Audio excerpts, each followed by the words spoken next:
Good afternoon, everyone. मेरा नाम है हर्षित Godha and I'm the pioneer of Indo-Israel Avocado and I'm also a partner in my family business, Vardhaman Constructions. Talk begin करने से पहले मैं आपको बताना चाहूँगा मैंने पहले भी आईपर में टॉक दी हुई है. लास्ट टाइम मुझसे क्वेश्चंस नहीं पूछे गए थे. आई एक्सपेक्ट कि मैंने जो ऐसे भेजा है वो आप पढ़ के आए होंगे और टॉक के बाद मुझसे क्वेश्चंस पूछेंगे. पढ़ी है किसी ने? चलिए I try my best to explain, but ध्यान दे के पढ़ना, सुनना और फिर क्वेश्चंस पूछना. Today I talk about how to generate new ideas and for startup success. तो सबसे पहले I start with the law of diffusion of innovation. किसी भी कल्चर में कोई नया आइडिया या कोई प्रोडक्ट कैसे ट्रैवल करता है उसका एक लॉ है. It first goes to innovators, पहले डेवलप करते हैं प्रोडक्ट को, फिर जाता है अर्ली अडॉप्टर्स के पास, फिर अर्ली मेजॉरिटी और लेट मेजॉरिटी. ये early majority late majority mass market होता है और उसके बाद फाइनली जाता है लैगार्ड्स के पास. तो जैसे अगर स्मार्टफोन का हम एग्जांपल लें तो जब स्मार्टफोन आया था तो बच्चे इसके सबसे अर्ली अडॉप्टर्स थे. फिर धीरे धीरे पेरेंट्स ने एक्सेप्टेंस शुरू करी, काम पे स्मार्टफोन यूज होना शुरू किए. फाइनली अब दादाजी दादी जी ये लोग स्मार्टफोन्स यूज करते हैं. तो दीज आर द लैगार्ड्स. अगर if you want mass market acceptance for your idea और प्रोडक्ट तो you can not achieve it until you cross the tipping point. तो टिपिंग पॉइंट जो है वो यहाँ कहीं होता है. Next slide. अब अगर जैसे मैं फ्रूट बिजनेस में हूँ, फ्रूट बिजनेस का एग्जांपल लेंगे तो मलबरी जो है, शहतूत, ये यहाँ है अर्ली अडॉप्टर्स के पास, इस फ्रिंजेस में है. यहाँ से यहाँ जाने का भी इसका कोई ज़्यादा स्कोप है नहीं. फिर बात करेंगे एवोकाडो की. तो एवोकाडो अभी इनोवेटर से अर्ली अडॉप्टर्स में जा रहा है. Year on year growth avocado की 100% है इंपोर्ट में. तो और 3 साल का, पिछले 3 साल का इंपोर्ट 450% से बढ़ा है. एप्पल से अगर कंपेयर करेंगे, जैसे मेरा कजिन है वो एप्पल में ट्रेड करता है, तो Apple is already mass market product, तो वो इधर लेट मेजॉरिटी तक जा चुका है. Next slide. अब नहीं, पीछे. अब इस स्लाइड में एक और एग्जांपल है स्पोर्ट का. तो स्पोर्ट में अगर देखा जाए तो क्रिकेट जो है वो लेट मेजॉरिटी में है मास मार्केट में. और अगर जैसे आप अपने आप को पोजीशन करो इसमें तो समझ में आएगा. जैसे मैं क्रिकेट नहीं खेलता, ना मुझे देखना पसंद है, तो I am a laggard for cricket. ठीक. लेकिन पिकल बॉल एक नया स्पोर्ट आया है, यूएस में वो ओरिजिनेट हुआ था यहाँ. फिर धीरे धीरे इंडिया में जो लोग यूएस कल्चर से ज्यादा इन्फ्लुएंस हुए वो लोगों ने यहाँ पे इसको खेलना शुरू किया. अब वो धीरे धीरे अर्ली अडॉप्टर्स और मास मार्केट में जा रहा है. तो ऐसे आइडियाज किसी भी कल्चर में, किसी भी ज्योग्राफी में ऐसे स्प्रेड करते हैं. वो क्या होता है अगर आपने कर्व के सेंटर में चूज किया तो सेंटर में हमेशा इंडस्ट्री कंसोलिडेटेड रहती है. आपके बैरियर्स ऑफ एंट्री हाई रहेंगे और आप डायरेक्टली compete नहीं कर पाएंगे बड़े प्लेयर्स को. तो क्या होगा, आप अगर स्मॉल बिजनेस ओनर हैं तो आप परफेक्ट मार्केट में compete करेंगे. 11th की इकोनॉमिक्स में पढ़ा था परफेक्ट मार्केट. तो परफेक्ट मार्केट में क्या होता है, सारे प्लेयर्स सेम प्रोडक्ट सेल कर रहे हैं. आप फिर ब्रांडिंग पे compete नहीं कर रहे हैं, आप प्राइस पे compete कर रहे हैं. तो उसके लिए मतलब वो लूजर्स गेम है. अब अगर आपको मास मार्केट को डायरेक्ट अपील करना है तो उसके लिए वेंचर फंडिंग लगती है, जो मिलना बहुत मुश्किल है, नेक्स्ट टू इम्पॉसिबल होता है. एक और स्ट्रैटेजी है कल्चरल इनोवेशन. इससे मास मार्केट में जाया जा सकता है, बट उसके बारे में मैं आगे बात करूं.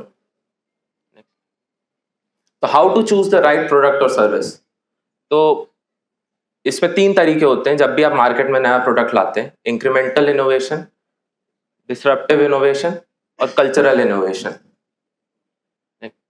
अब जैसे आईफोन था, तो आईफोन जब इनिशियली आया था तो ये रेडिकल प्रोडक्ट था. किसी को नहीं पता था कि फोन ऐसे भी यूज कर सकते हैं. धीरे धीरे उनने अपग्रेड करना शुरू किया, तब उनकी एज चली गई. सारे दूसरी कंपनी सैमसंग, ओप्पो, वीवो सब स्मार्टफोन जो बना रहे हैं लगभग सेम ही है, कोई ज्यादा डिफरेंस नहीं है, ब्रांडिंग का डिफरेंस है खाली. Business model innovation. तो ये वो टाइप के इनोवेशन होते हैं जब ये प्रोडक्ट मार्केट में आता है कोई रेडिकल न्यू टेक्नोलॉजी के साथ और उसकी वेंचर फंडिंग भी होती है. तो ये, या फिर कोई नया बिजनेस मॉडल होता है. तो एयरबीएनबी का एक भी होटल नहीं है, लेकिन इसने पूरी होटल इंडस्ट्री को हिला दिया. उबर का एक भी टैक्सी नहीं है, लेकिन इसने पूरी टैक्सी इंडस्ट्री को हिला दिया।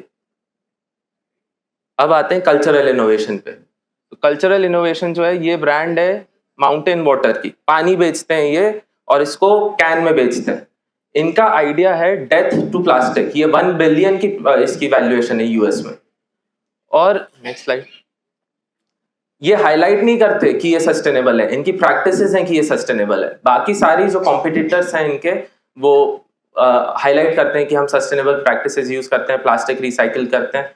ये मार्केटिंग अलग तरीके से करते हैं, ये इमोशंस इवोक कर रहे हैं और they are tapping into the limbic system. आपके ब्रेन का जो नियोकॉर्टेक्स होता है वो आपकी रैशनल परचेजेस करता है, लेकिन लिम्बिक सिस्टम है वो आपकी इमोशनल परचेजेस करता है। तो what emotion does Liquid Death appeal to? Anger, humour, इस टाइप के। और मार्केटिंग और कम्युनिकेशन जो पूरा है लिक्विड डेथ का, वो इसके अराउंड है, ये इमोशन से इवोक करने के around. Next slide.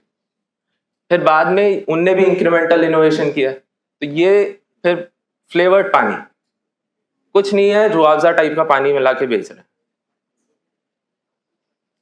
How to get new ideas, तो इन पे मैं अभी डिटेल में बात करूंगा। Travel solo, talk to people, copy and paste, personal branding, read books.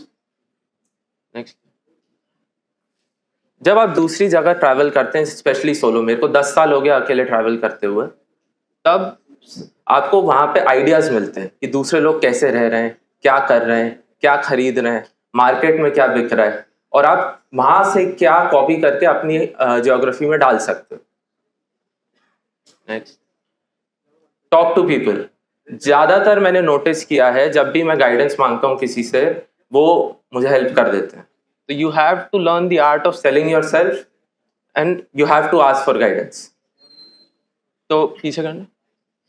ये जो मेरे मेंटोर हैं, ये मैं इजराइल में जिनसे मिला था, इनने मेरे को फ्री में पूरी एवोकाडो की गाइडेंस दी थी, रहने खाने का इंतजाम किया था और मेरे को इंडस्ट्री एक्सपर्ट से मिला था। तो आपको दूसरों को अपने आप को सेल करना आना चाहिए। Next. Copy and paste. Take something from one geography and paste it in another. तो इसके लिए भी रिसर्च करनी पड़ती है। तो जैसे मेरे को जब एवोकाडो का आइडिया आया, तो मैंने रिसर्च किया कि क्या इंडिया में एवोकाडो की डिमांड है। उस time Google trends keyword search एक टूल है, उसको आप यूज कर सकते हो। मैंने एवोकाडो डाला उस पर, ये आज का है, तो अभी एवोकाडो की ऐसी डिमांड चल रही है। ये ही मेरे अर्ली अडॉप्टर्स हैं। फिर इन लोग को जब केटर करूंगा, तब फिर मास मार्केट में प्रोडक्ट जाएगा। नेक्स्ट। Personal branding. अब सबसे सस्ता काम, आपने प्रोडक्ट चूज कर लिया, उसके बाद मार्केट में कैसे उतारना है, सबसे पहले आपको पर्सनल ब्रांडिंग करनी पड़ेगी। मैंने पूरी अपनी ऑनलाइन आइडेंटिटी एवोकाडो के हिसाब से रख दी। तो ये मेरा ब्लॉग है, ये मेरा यूट्यूब, आप गूगल पे डालेंगे तो ये आ जाएगा, और इंस्टाग्राम पे ये। तो अब किसी को भी एवोकाडो अगर फार्मिंग करनी हो और वो इंडिया में सर्च करेगा, तो मेरा सबसे पहले आएगा। तो सूनर और लेटर वो मुझसे कॉन्टैक्ट कर ही लेगा। खरीदे नहीं खरीदे वो आगे उसकी मर्जी। Read books. तो मैं मार्केटिंग की नॉलेज दे सकता हूँ आपको। आप हो सकता है आपका कहीं और इंटरेस्ट हो, कुछ और तरीका हो, तो थोड़ा बहुत मार्केटिंग का पढ़ के आप अपना जो टेक्निकल एक्सपर्टीज है वो यूज करके पर्सनल ब्रांडिंग कर सकते हैं। अब आती है ब्रांडिंग। आपने प्रोडक्ट चूज कर लिया, पर्सनल ब्रांड बना ली, लेकिन बिजनेस की ब्रांडिंग कैसे होगी? तो उसमें 3 तरीके हैं, पोजिशनिंग, डिफरेंशिएशन और रीपोजिशनिंग। पोजिशनिंग, ये बेसिक सा एक पोजिशनिंग मैप है जिससे आपको समझ में आएगा कि मार्केट में क्या चल रहा है और कहाँ गैप है। तो ये इसमें आप कुछ भी क्वाड्रेंट्स रख सकते हैं जो आपको समझ में आए और जो आपको लगता है कि सामने कस्टमर ऐसे बिहेव करता है। तो न्यू, ओल्ड, शुगरी, हेल्दी। अब ओल्ड और हेल्दी में ऑलिव्स आता है, ओल्ड और शुगरी में बनाना, एप्पल्स, ऑरेंजेस, शुगरी और न्यू में ब्लूबेरी, कीवी, ड्रैगन फ्रूट। ये खाली था जब मैं नहीं आया था एवोकाडो इंडस्ट्री में। तो यहाँ पे avocado fits perfectly. Next slide. Differentiation. अब अगर मैंने गैप देखा है मार्केट में, तो फिर दूसरों ने भी देखा ही होगा। तो जब मैं आया मार्केट में, तो मेरे साथ साथ ये मेरे कंपटीशन आ गए। तब ऐसे में रीपोजिशनिंग करना पड़ता है। तो रीपोजिशनिंग जैसे इनने की थी, कोडई कनाल में एवोकाडो 60-70 साल से उग रहे हैं, उसके बाद भी वहां का प्रोडक्ट का किसी को मालूम नहीं था। फिर एक ब्रांड निकली वहां से, उनने कहा कि हम कोडई कनाल के एवोकाडोज हैं, और उनने फिर अपने आप को रिपोजिशन किया कि हम लोकल है और हमारी हिस्ट्री है एवोकाडो फार्मिंग से रिलेटेड, एंड उसके बाद फिर ये ब्रांड आई। नेक्स्ट, वैसे ही अगर मैं रिपोजिशनिंग करना चाहूँ अपने बिजनेस को, तो अभी मेरा मटेरियल इंपोर्टेड है और अनसस्टेनेबल है, क्योंकि फ्लाइट से आ रहा है, ट्रांसपोर्ट का खर्चा ज़्यादा है, फिर ट्रक से भोपाल आता है, तो और ये हम तीनों कॉम्पिटिटर्स के साथ ये दिक्कत है। तो मैं रिपोजिशनिंग करूंगा इसे सस्टेनेबल और लोकल बना के, तो उसकी स्ट्रैटेजीज अभी अंडर वर्क हैं। थोड़े 1 साल के अंदर अंदर I would have repositioned my brand. आपकी गो टू मार्केट स्ट्रैटेजी क्या होनी चाहिए? अब आपने प्रोडक्ट डिसाइड कर लिया, आपके पास स्ट्रैटेजी है, अब मार्केट में उतरना कैसे? तो आपको पर्सनल ब्रांडिंग करनी है और आपको 1000 ट्रू फैंस ढूंढने हैं। ये जो 1000 ट्रू फैंस होते हैं, ये आपके अर्ली अडॉप्टर्स बनते हैं और ये आपको यहाँ से यहाँ लेके जाएंगे। अगर आपने इनको डिलाइट किया अपनी ब्रांड से या अपने मैसेजिंग से, अपनी मार्केटिंग से, अपने प्रोडक्ट से, तो ये ऑटोमेटिकली आपको मास मार्केट में ले जाएंगे या इतना फंड इकट्ठा करवा देंगे आपके पास कि आप वो पैसा मार्केटिंग में लगा के इधर पहुंच सकते हैं। और आपको 1000 ट्रू फैंस कैसे केटर करना है, उसके लिए टारगेट मार्केट बनाना पड़ेगा। तो ये इंडो इजराइल का एग्जांपल है टारगेट मार्केट का। तो आपको एक्चुअली में ऐसे लिख के करना पड़ेगा, तब आपको समझ में आएगा और पैटर्न्स दिखेंगे बिहेवियर के कि ये कौन है, ये क्या सोचते हैं, क्या करते हैं, कैसे ऑपरेट करते हैं और लगभग इनकी एज क्या है। और उसके बाद एक आइडिया हो आपके पास कि आप बात किससे कर रहे हैं। अब एक बार आपने मार्केट में प्रोडक्ट उतार दिया, चलिए आपका धीरे धीमे चलने भी लगा, तो आप कंपटीशन को कैसे रोकोगे? तो उसके लिए क्रिएटिंग बैरियर्स होते हैं। तो मास मार्केट में ऑलरेडी जो बड़े प्लेयर्स हैं, उनने बैरियर्स इतने खड़े कर दिए हैं कि आप कंपीट नहीं कर सकते। लेकिन आप जब मार्केट में उतरेंगे तो आप ये कर सकते हैं: search engine optimisation, branding, email marketing, social media और इंस्टीट्यूशनल पार्टनरशिप्स। ये सब कुछ स्ट्रैटेजीज हैं, धीरे धीरे ओपन होती हैं जब रास्ते खुलते हैं। ये रिकमेंडेड रीडिंग्स हैं, ये किताबें हो सकता है आपके काम है। और अगर किसी को एडवाइस चाहिए हो या ये ऐसे इसका पढ़ना हो, तो मेरी वेबसाइट है harshitgodha.com, उस पर ये अपलोडेड है सर।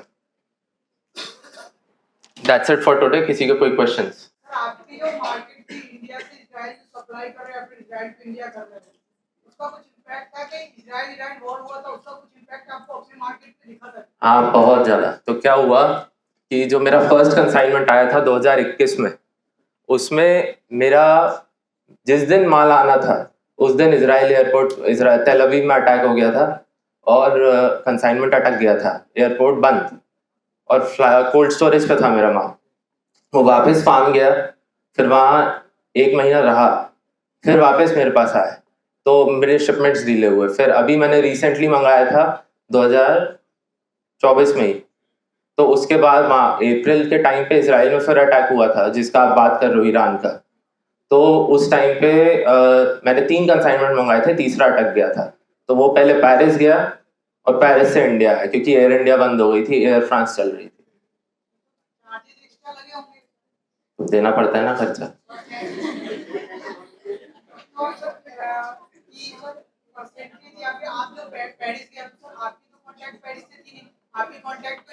वो जो वो मैंने डील किया था, डिलीवरी उनके हाथ पे थी, मैंने डायरेक्ट सप्लायर को डिलीवरी का पैसा दिया था, वो हैंडल कर रहे थे। तो हाँ,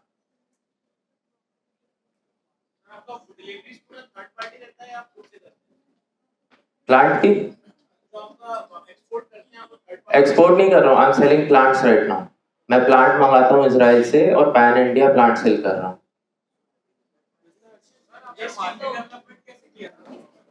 यूट्यूब पे वीडियोस डालते हैं, 5 साल से कंटेंट बना रहा हूँ, 300 वीडियोस डालते हैं।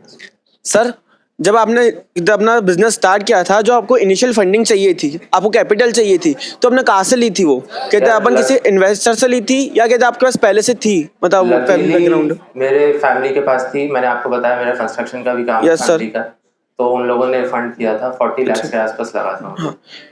अच्छा, और सर आपने नेटवर्किंग कैसे करी? जैसा कि अपन आपको बिजनेस को ग्रो करने के लिए आपके अच्छे नेटवर्क्स होने चाहिए।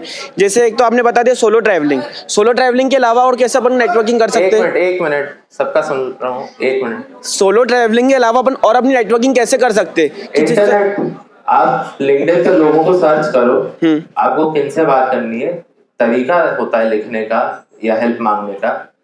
तो लिंक्डइन पे बात करो, ईमेल करो, कंपनी से ईमेल्स निकालो, ढूंढो, पूछो लोगों से। इंटरनेट पे भी सामने कोई इंसान ही बैठा है, जी आप उनसे पूछ सकते हो।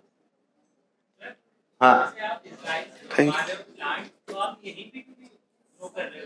वो क्योंकि अब वो टेक्निकल हो जाएगा एग्रीकल्चर में, लेकिन हमारे पास वो मदर प्लांट्स नहीं है जो यहाँ पे उसे ग्रो करने दे। आगे हो जाएगा वो, बट अभी वो नहीं हो सकता। स्टार्टअप में इंडियन गवर्नमेंट ने क्या सपोर्ट किया? कुछ नहीं। आप अपनी सेल्स कैसे जनरेट करते हो, ऑनलाइन और ऑफलाइन? यूट्यूब से, ऑनलाइन से। मेरे कस्टमर्स जैसे पैन इंडिया से हैं, ज़्यादातर वेल ऑफ फार्मर्स है, बिजनेस ओनर्स या लैंडलॉर्ड्स है ना? आप सर जैसे मैं भी एग्रीकल्चर बैकग्राउंड से बिलोंग करता हूँ, तो ऐसे कुछ नया प्रोडक्ट इनोवेट करके एग्रीकल्चर के थ्रू तो सर कैसे स्टार्ट करेंगे? देखो, अगर मैं सजेस्ट करूंगा कि कहाँ नई रिसर्च हो रही है, जैसे ICAR पूसा जो दिल्ली में है, तो वो लोग हर साल नई क्रॉप्स पे काम करते हैं। गेहूं, चना, मूंग, इन सब की नई वैरायटीज लॉन्च होती हैं। तो उनका पता करो, उसके बारे में कंटेंट बनाना शुरू करो, कौन उगा रहा है उसका देखो, जाओ मिलो उससे, और उसके बाद अपनी जमीन पे लगा के देखो। बट सर उतने रेट नहीं मिलते ना। भाई ट्राई तो करो, नई वैरायटीज का ट्राई तो करो। कोई नहीं खरीदता सर एवोकाडो का। एवोकाडो का नहीं बोल रहा हूँ मैं, गेहूं, चना, मूंग बोला मैंने। तो सब पैदावार तो उसमें वैरायटी नहीं आती है ना। तो अच्छी वैरायटी, वही तो मैं कह रहा हूँ, रिसर्च करोगे तो मिलेगी।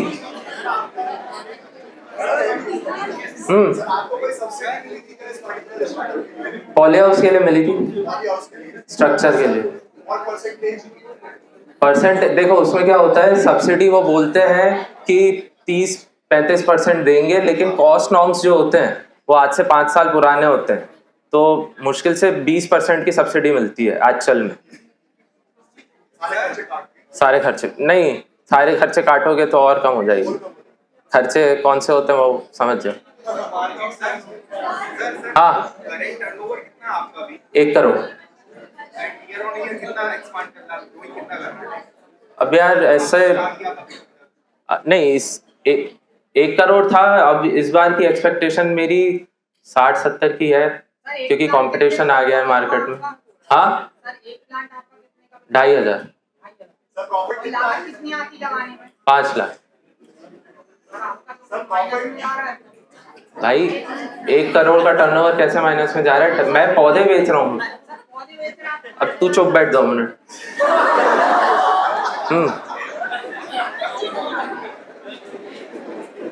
हाँ पूछो।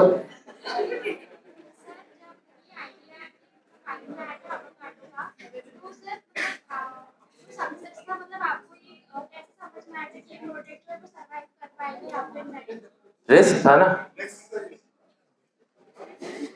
रिस्क तो लेना पड़ेगा।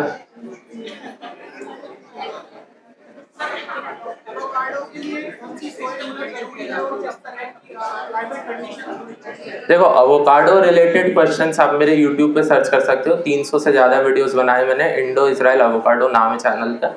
बिजनेस मार्केटिंग से रिलेटेड क्वेश्चंस हो तो वो पूछो।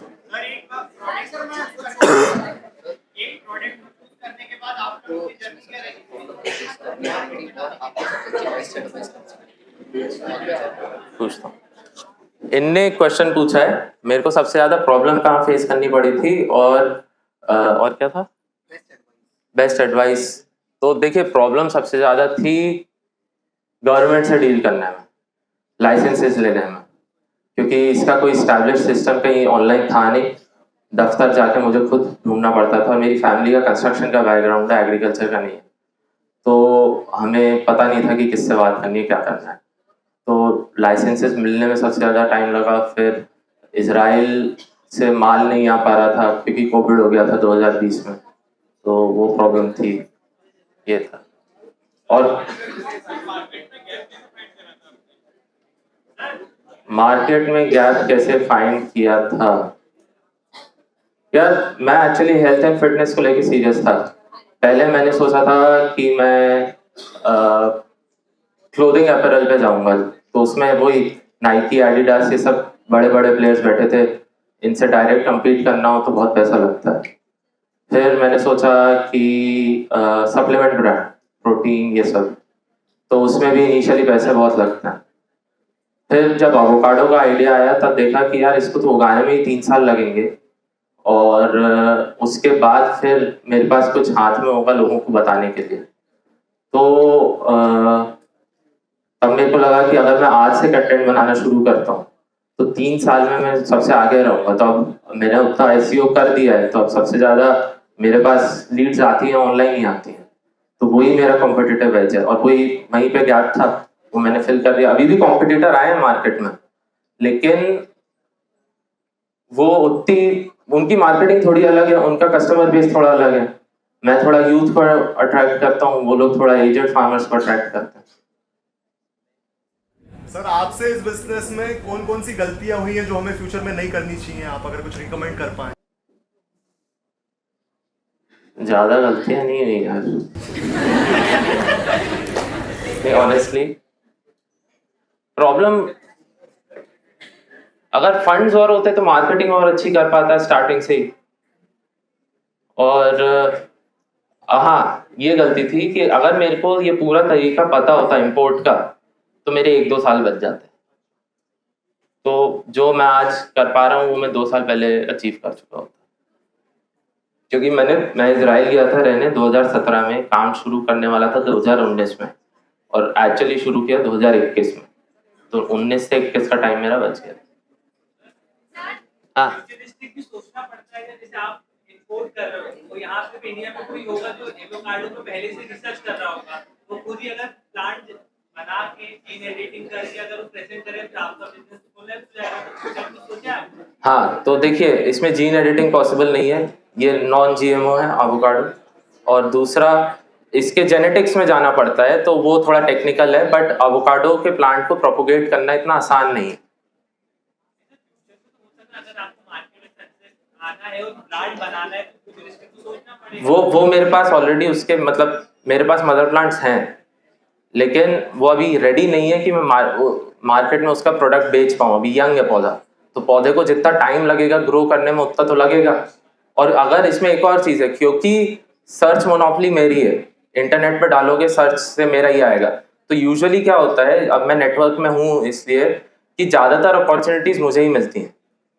मुझे पता रहता है कि ठीक है, मतलब जैसे कोई टिश्यू कल्चर, जो चीज़ आप बात कर रहे हो ना वो है टिश्यू कल्चर। तो टिश्यू कल्चर की लैब्स मेरे को रेगुलरली अप्रोच करती रहती हैं, लेकिन एवोकाडो में टिश्यू कल्चर ही इतनी नई प्रैक्टिस है कि वो ऑस्ट्रेलिया, स्पेन और इसराइल में ही हो रही है बस। अभी इंडिया में पॉसिबल नहीं। आने वाले टाइम में होगी, गलत नहीं है, लेकिन उसको है अभी 5 साल, तब तक के मैं लीड ले चुका हूँ। जैसे आपका फैमिली बिजनेस कंस्ट्रक्शन का है, तो फिर जैसे आपने शिफ्ट किया इन द प्लांट सेक्टर, तो सर फिर फैमिली की तरफ से फाउंडेशंस नहीं होंगी? यार फाउंडेशंस तो नहीं थी, सपोर्ट भी था। और ऐसा नहीं है कि मैं फैमिली बिजनेस नहीं देख रहा। मेरा एक प्रोजेक्ट है वो 30 मतलब अयोध्या बाईपास पे आ रहा है, दामखेड़ा करके एरिया है वहाँ पे।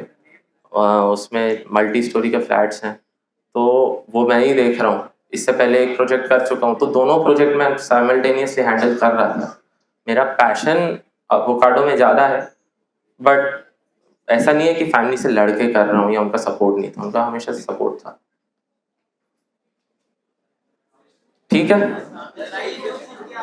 क्या वहाँ की 2 रीजंस थे। वहाँ से प्लांट का इंपोर्ट अलाउड था, और वहाँ की क्लाइमेटिक कंडीशन और इंडिया की क्लाइमेटिक कंडीशन मिलती है।